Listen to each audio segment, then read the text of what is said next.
And welcome back, everyone. As you can see, the Technoviolet M3 is back in the shop, and I have two things I want to address. The rear brake light switch, which I'm hoping is a problem. I got no rear tail lights, nothing. I got turn signals, no tail lights.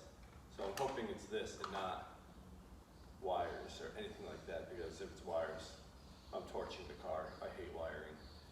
And the other one is coolant reservoir.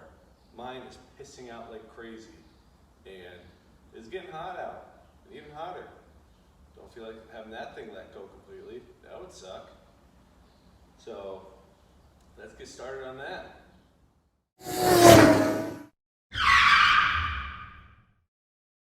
But first things first, hit that like and subscribe button for, well, more car content, more M3 content, and other clapped out cars that I have.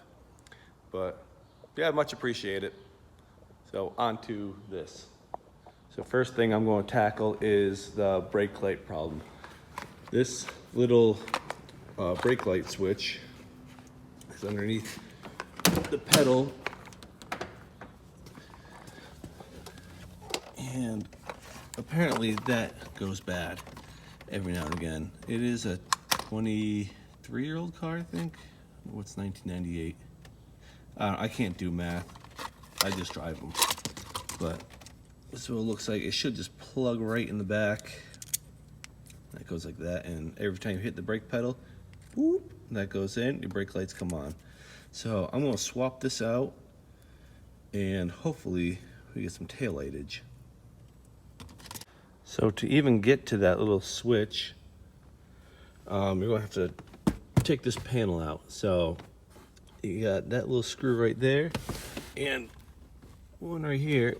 You're supposed to have one kind of down there somewhere, but I just kind of, that one's optional apparently for my car. So yeah, just take those out and you should be able to access it. All right, now since you got that panel drop down, you can just kind of unplug these like that, and come on, get out, like that. And don't forget this little light. Ow, that's hot. Still hot. Still hot again.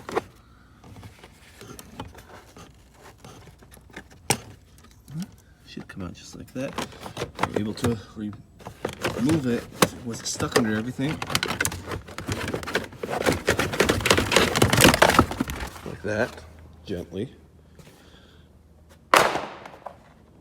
Okay, now you get on your knees like a cheap Tinder date, and if you follow this pedal up, you'll see that little thing right here. That is your brake light switch, and that's what you're going to be looking for. And I think it should easily pop out. You just wiggle it.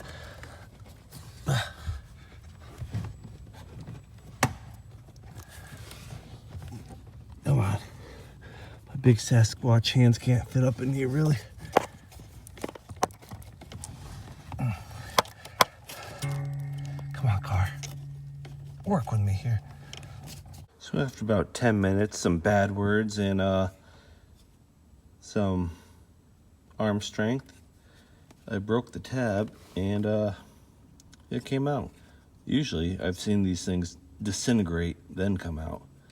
So yeah, there's a little plug in that you just kind of pop out here, and then you can just take this and yeet and grab a new one,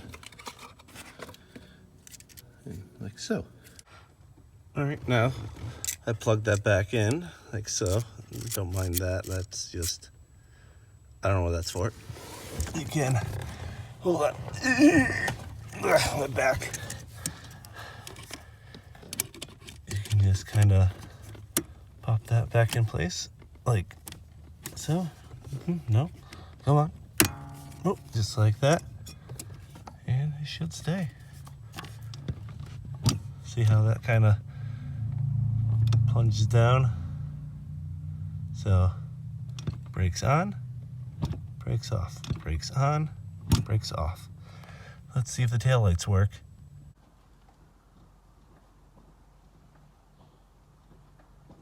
Hey, they work. Sweet.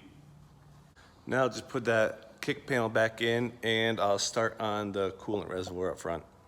Give it a lucky piece of wood.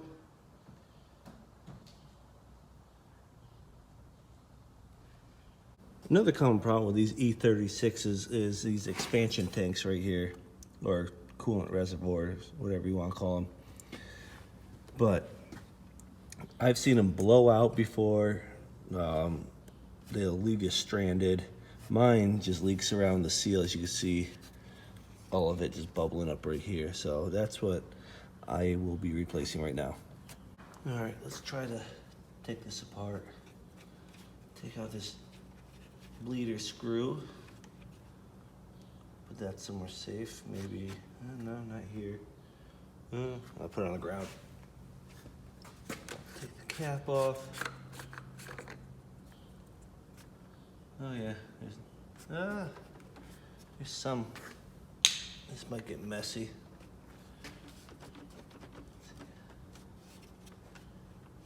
Take this fan shroud off.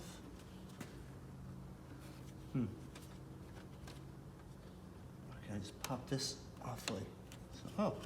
Oh, okay, that's easy. I think.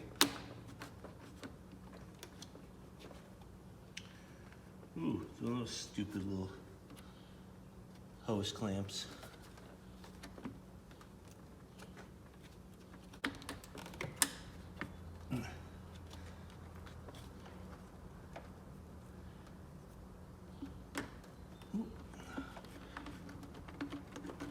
You little devil.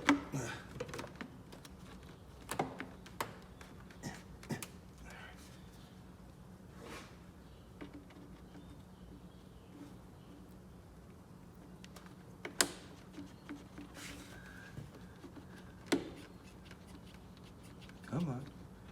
Wiggle out. Ah.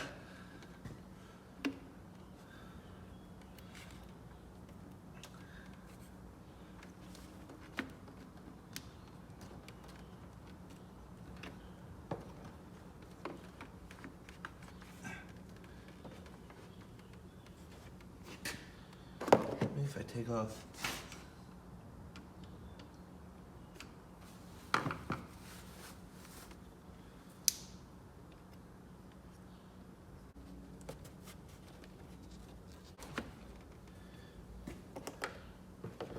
Give me some more slack. Oh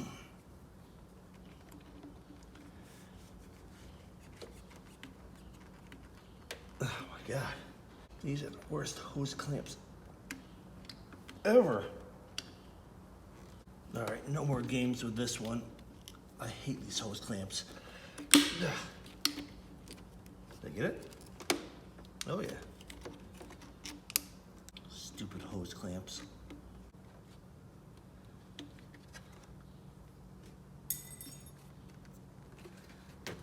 Now it comes off. Much easier. All right, now this might get a little bit difficult. Gotta unplug the sensor. Maybe I should just take out the hose clamp itself. I need some lightage. All right, let's see what we're working with here. Let's just come out a little bit. Oh, I see the hose clamp. It's almost made its way out. Come on. Well, this one's gonna be fun to get to. You get a stubby screwdriver. Oops. Maybe my Sasquatch hand could even get down in here. If I pull up a little, I'll get more leverage.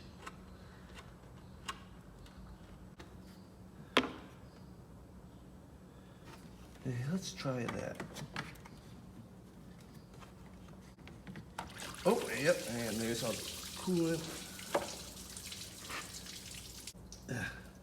And, yep, it's going everywhere. And this one is stuck. How does this come out? Oh, and it's puking more. It's come off turn it. This thing's still a little bit full. Oh, that just unplugs like that. All right, so that's out. All right, so by the looks of it, this one has a coolant sensor in it. This one does not. So I'm hoping I can just, kind of switch on over, and I'll grab a pair of channel locks and hopefully it'll come out. Oh, she's still puking.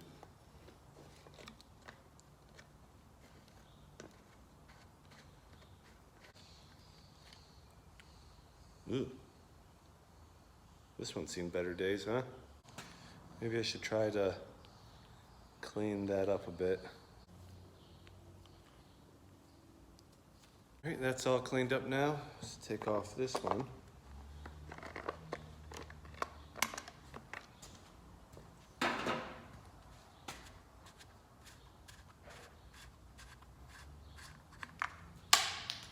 Yeah, that's gone now.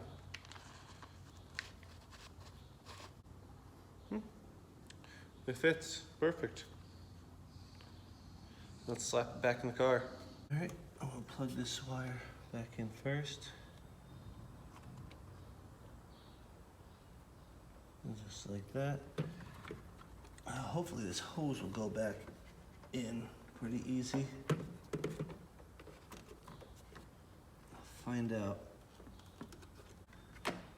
Oh, nope, I just pushed it through. This might be a little bit difficult. Right now I'm just pulling up the bottom hose to get the hose clamp back on. You ain't missing much besides some struggles. Right now I'm just trying to pull as much as I can of this hose. Oh, actually it comes out a lot. I don't know if you can even see that, but I got it in my hand. Oh, it's starting to go in. Oh, it is in. Oh, nice. Okay. You probably couldn't even see that, but it's on. Ooh, don't want to drop that.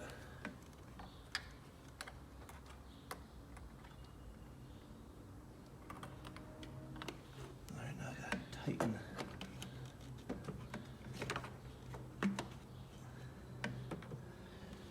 Tighten that hose clamp. Oh no, it popped off again. Snake that back down in. And I think that's pretty good. Oh wait, no, I gotta attach this hose that connects to the radiator.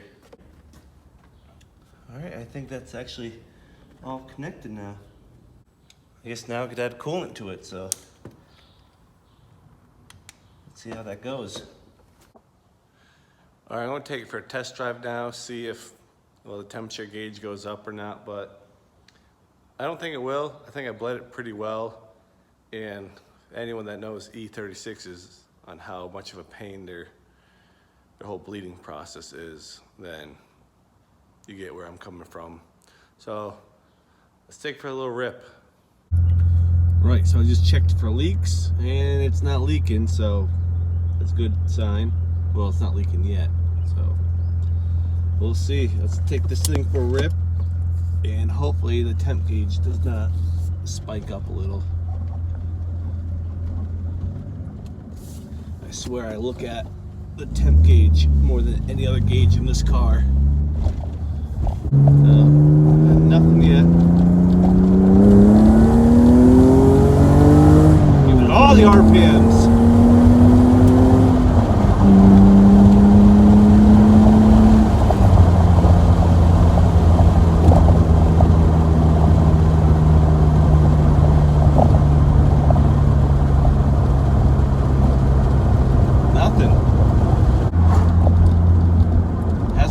Yet, so that's good. Well, I guess I wrap the video up here. So if you like this video, give it a thumbs up. If you haven't already subscribed, think about doing that. I'd appreciate that, and I will catch you guys on the next one. I still got a lot more things to do with this car, and all the other junk that I own. So I'll see you then.